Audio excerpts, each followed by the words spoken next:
In a research laboratory in Krasnodar, Ukraine, a Soviet engineer named Semyon Kirlian was trying to fix a broken electrotherapy machine. When he absent-mindedly put his hand near one of the electrodes, he suddenly saw a spark of electricity and a bright light. After overcoming his excitement, he repeated this unusual event once more. But this time, he placed a light-sensitive film between his hand and the spark.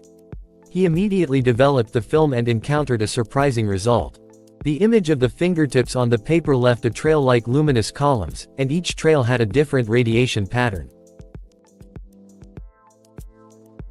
The traces of this strange radiation, which Kirlian managed to photograph by chance in 1939, sparked debate among scientists for years. This camera, which was developed by Kirlian in a short time and consisted of a high-voltage dynamo and a metal plate, was tested many times in laboratories.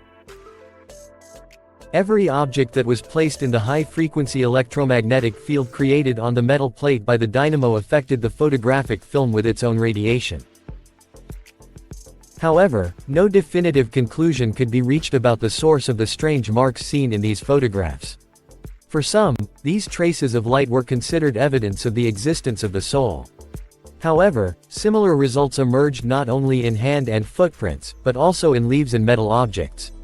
In this case, since a coin, for example, could not have a soul, more plausible assumptions were needed. Dr. Viktor Inyushin of Alma-Ata University, after years of exhaustive research, decided that these traces were biological plasma. However, it was still not clear where exactly they came from. This quote was longer, guys, I cut it here so the video wouldn't get too long. Now think about it, what does biological plasma have to do with an electric spark? In order to avoid revealing the tales of a single god, spirit, genie, fairy, and ghost, Alma-Ata University called it biological plasma, and this biological event can also be seen in inanimate objects. Do you laugh or cry? Well, we couldn't expect a logical, scientific explanation from such a university anyway. The owner of the invention says, a spark similar to an electric spark appeared, and we can often experience this, but they still talk nonsense and try to cover up the truth by saying, the picture of the real soul, biological plasma, etc. I wonder if it is so difficult to accept this truth. Is it so difficult to say that the essence of life is electricity and electromagnetics? But of course they are right. After all, they are also part of the system.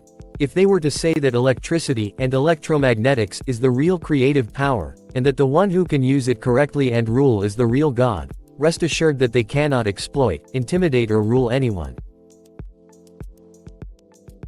Everyone is obsessed with spirit. Not being able to accept electricity and electromagnetism, whose existence has been proven, which is the power that even circulates within us, believing in and searching for imaginary gods and spirits whose existence has not yet been proven, is at best a result of ignorance and fear. This power actually shows itself to us.